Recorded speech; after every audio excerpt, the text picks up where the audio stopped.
கூமாப்பட்டியில் ஆரம்பித்து இந்த மாதம்பட்டி வரைக்கும் இன்னைக்கு தமிழ்நாடு முழுவதும் ஒரு விசித்திரமான காமெடி சம்பவங்கள் அரங்கேறிக்கிட்டே இருக்குது. தினம் தினம் தாவைக்காவினுடைய அரசியல் கூத்து அப்படிங்கிறது நாடக நடிகர்கள், சினிமா நடிகர்களை வச்சு ஒரு மிகப்பெரிய அளவிலான ஒரு என்டர்டெயின்மெண்ட் அப்படிங்கிறது தமிழ்நாட்டில் நடந்துக்கிட்டே இருக்குது. பகல் நேரத்தில் தான் இப்படின்னு பார்த்தா இரவு நேரத்தில் அதை விட மிகவும் கொடூரமாக இருக்குது. டீட்டெயில்டாக பேசுவோமா? வாங்க பார்க்கலாம் உறவுகளே. இது பிரசாத் சிக்னேச்சர். மக்கள்லாம் இரவு நேரத்தில் தூங்குறதுக்கு கரண்ட் இல்லை. ஆனால் இவர் தமிழ்நாட்டினுடைய முதலமைச்சராக பொறுப்பேற்றுக்கிட்டு பகல்லையும் தூங்குறாரு, நைட்லையும் தூங்குறாரு. சாப்பாடும் மதிய நேரத்தில் தலைமைச் செயலகத்தை கொண்டு வந்துட்டு சாப்பிட்டுட்டும் தூங்குறாரு. இப்படி பொறுப்பற்ற ஒரு முதல்வராக தொடர்ச்சியாக செயல்படக்கூடிய தாவேகாவினுடைய அமைச்சரவை அப்படிங்கிறது இன்னும் 6 மாதத்திற்குள் கலைக்கப்படும் அப்படின்னு நான் சொல்லலைங்க. அதிமுகவினுடைய பொதுச் செயலாளர் எடப்பாடி பழனிசாமி அவர்கள் சொல்லியிருக்காங்க. உள்ளுக்குள்ளே டீட்டெயில்டாக பேசுவோம். இரவு நேரத்தில் கரண்ட்டு கட் ஆகிடுது. சட்டம் ஒழுங்கு சீர்குலைவு, தொடர்ச்சியாக வழிப்பறி, திருட்டு, பாலியல் வன்கொடுமை, பெண்களுக்கு பாதுகாப்பற்ற நிலை, இது எல்லாமே தாவேகாவினுடைய அரசு பொறுப்பேற்று இருக்கக்கூடிய இந்த 25 நாட்களில் ஏற்கனவே நடந்துக்கிட்டு இருக்கிறத விட 3 மடங்கு ஜாஸ்தியாக போயிட்டுருக்கு அப்படிங்கிறது தான் கிடச்சிருக்கக்கூடிய தகவல். இதை பற்றிய எந்த விதமான கவலையுமே இல்லாமல் செங்கோட்டையன் மாதிரியான நபர்கள் பொறுப்பற்ற முறையில் பதில் சொல்வதுங்கிறது ஏற்றுக்கொள்ள முடியாத ஒன்று.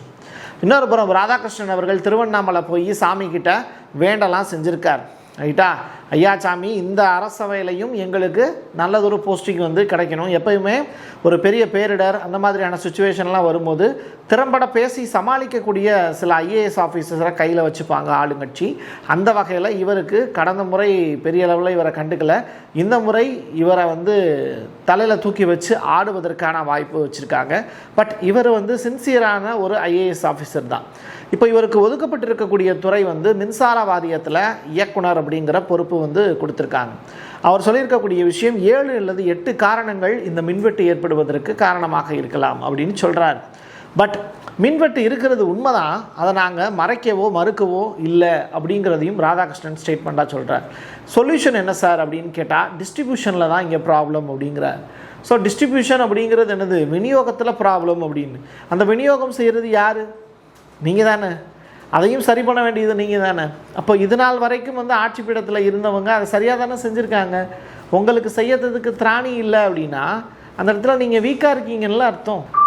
இதனால் பாதிக்கப்படுறது யாருன்னு கேட்டால், இந்த காட்சி எங்கே நடந்தது அப்படின்னா ஈசிஆரில். இது வரைக்கும் ஈசிஆர் டெவலப் ஆன காலகட்டத்திலேருந்து பெரிய பெரிய பணக்காரங்க வசிக்கக்கூடிய ஏரியா அது. ரைட்டா? புதுசாக வீடு கட்டி அங்கே தான் குடிபுகுறாங்க சென்னையில். அப்படிப்பட்ட இடத்துலையே இவ்வளவு மக்கள் ஒன்றா சேர்ந்து சாலை மறியலில் இது வரைக்கும் ஈடுபட்டதாக வரலாறே கிடையாது. பொதுமக்கள் எல்லாரும் 1-2 இப்போ போராட்டத்தில் ஈடுபட ஆரம்பிச்சிட்டாங்க ஈசிஆரில். இப்படி போயிட்டுருக்கு தமிழ்நாட்டினுடைய நிலைமை. அதுவும் தலைநகரத்திலேயே இப்படி அப்படின்னா கிராமங்கள்லாம் நீங்கள் கேட்கவே வேண்டாம். இன்னொரு புறம் என்ன அப்படின்னா, ரோட்டை மறிச்சிட்டாங்க மக்கள். ஏன்னா கரண்ட்டும் இல்லை, ஒன்றும் இல்லை, ஸ்ட்ரீட் லைட்டும் எரியல, என்ன பண்ணிகிட்டு இருக்கீங்க அப்படிங்கிற கேள்வியே கேட்குறாங்க.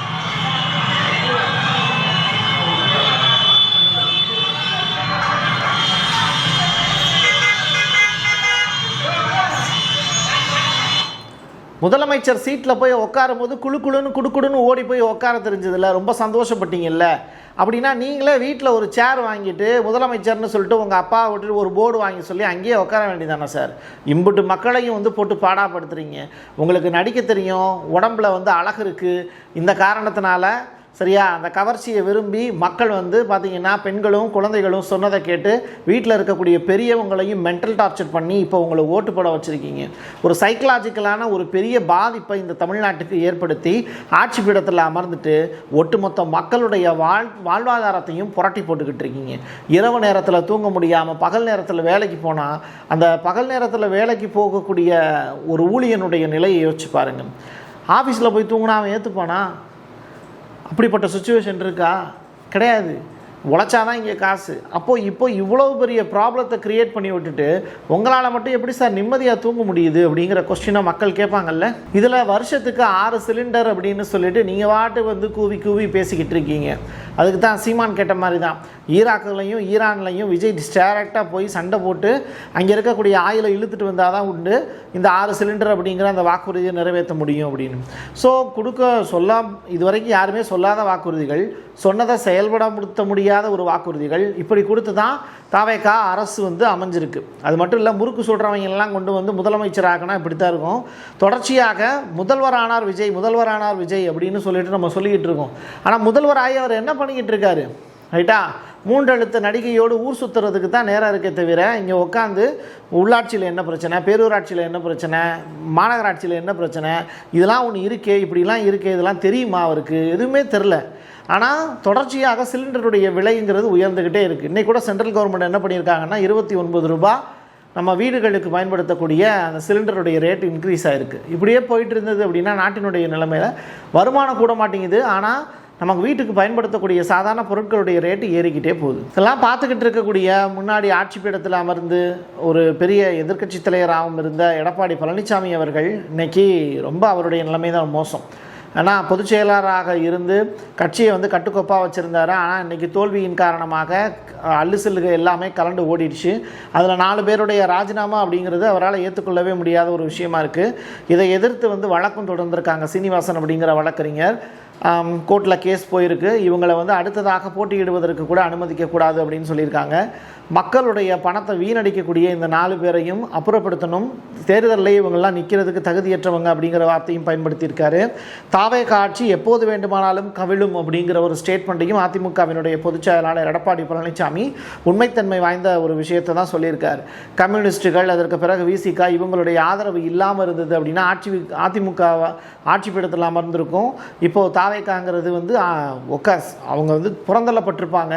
இப்படிப்பட்ட சுச்சுவேஷனில் காலம் கனியும், காட்சிகள் மாறும், நாங்கள் ஆட்சி பீடத்தில் அமருவோம், தாவேகாவினுடைய ஆட்சி கவிழும் அப்படிங்கிற ஸ்டேட்மெண்ட்டை இன்றைக்கி ரொம்ப கோபமாக பேசியிருக்கார். காங்கிரஸை வசைபாடுவது திமுக கூட அந்தளவுக்கு பெருசாக பேசலை. சிதம்பரம் அவர்கள், அவருடைய சன்னு எல்லாருமே சொல்லியிருக்கிறது மறுபடியும் திமுக காங்கிரஸினுடைய கூட்டணி அமைவதற்கு வாய்ப்பு இருக்குது அப்படின்னு சொல்லியிருக்காங்க. பட்டு நாத்தாக்கா அப்படிங்கிற அந்த நாம் தமிழர் கட்சி நான் 4% வாக்குகளை இன்ன வரைக்கும் வச்சுருக்கேன் மக்கள்கிட்ட இருந்து, தோத்தாலும் பரவாயில்ல, ஆனால் நீ ஜெயிச்சாலும் பார்த்தீங்கன்னா உனக்கு அவ்வளோ வராது அப்படின்னு சொல்லிட்டு காங்கிரஸை போட்டு வசைப்பாடி இருக்கார். அவர் இன்றைக்கி நேற்று சொல்லலாம், 2009 காங்கிரஸை தொடர்ச்சியாக வசைப்பாடி கொண்டு இருக்கக்கூடிய ஒரு அரசியல் கட்சி தலைவர்களில் சீமானும் ஒருவர். பட் சீமானுடைய கோபம் நியாயமானது தான். காரணம் என்ன அப்படின்னா, இந்த தூத்துக்குடியை துறைமுக நகரம் அப்படின்னு மாற்றி காட்டுவேன் அப்படின்னு சொல்லிட்டு அந்த ஸ்ரீநாத் அப்படிங்கிற நபர் பேசியிருந்தார்ல, இவங்க தூத்துக்குடியினுடைய எம்எல்ஏ விஜயினுடைய ஃப்ரெண்டுங்கிற அங்கீகாரம் மட்டும்தான் அவருக்கு இருக்குது. மற்றபடி அவருக்கு ஒன்றும் பெரிய அளவிலான அவருக்கு அறிவோ திறமையோ எதுவுமே இருக்கிற மாதிரி தெரியலை. அப்படிப்பட்டவரெல்லாம் இன்றைக்கி எம்எல்ஏவும் அமைச்சராகவும் ஆக்கியிருக்காங்கன்னு சொல்லி ரொம்ப வேதனைப்பட்டு ஸ்டேஜில் பேசியிருக்காரு. என்னுடைய மக்கள் இவ்வளோ முட்டாளாக இருக்காங்களே அப்படின்னு வேதனைப்பட்டும் பேசியிருக்காரு. அண்ணாமலை புதிதாக இயக்கம் ஒன்று தொடங்கினார். ரைட்டா, அந்த புதிய இயக்கத்தில் we the leaders lead the change அப்படின்னு சொல்லிட்டு ஒரு ஹேஷ்டேக்கோட அவர் பயணப்பட்டுக்கிட்டு இருக்காரு.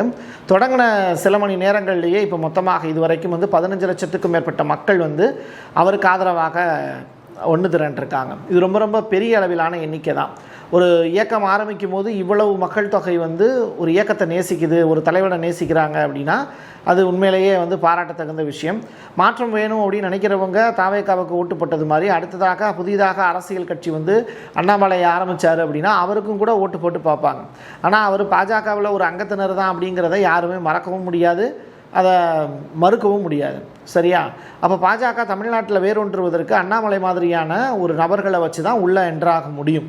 இல்லாட்டி வேறு எந்த வாய்ப்புமே தமிழ்நாட்டில் அவங்களுக்கு இல்லைங்கிறது புரிஞ்சு தான் இப்படி ஒரு காய் நகரத்தில் நகர்த்திக்கிட்டு இருக்காங்க. எது எப்படியோ ஒரு தனி மனிதனுடைய வெற்றி அப்படிங்கிறது தமிழ்நாட்டில் சாத்தியப்படும் அப்படிங்கிறத விஜயை வச்சு தெரிஞ்சுக்கிட்ட பாஜக அண்ணாமலையை மட்டுமே தனியாக களமிறக்கி வேடிக்கை பார்க்குது. யாருக்கும் தெரியாமல் விஜய் மாறு வேடத்தில் சுற்றுறாரு அப்படின்னு. ஆமாம், ஒரிஜினலாக வெளியில் வந்தால் பின்னிடுவாங்கல்ல, அதனால தான் இப்போது பின்னிடுவாங்கன்னா என்ன, கட்டி பிடிச்சி முத்தம் கொடுத்து மக்கள்லாம் கொண்டாடிடுவாங்க. ஸோ அப்படிப்பட்ட சுச்சுவேஷன் இருக்குது. அதனால் மாறு வேடத்தில் சுற்றி மக்களை வேவு பார்க்குறாராம். இதென்ன பாகுபலி படத்தில் வர்ற இவரா ஹீரோவா என்ன? நீங்கள் வந்து போய் தான் டிவியில் அவ்வளோ தூரம் வந்து பிரச்சனைகள் என்ன நடக்குது ஏது நடக்குதுன்னு வெட்ட வெளிச்சமாக தெரியுது. அதை உட்காந்து சரி பண்ணுறதுக்கு முடியல உங்களால்.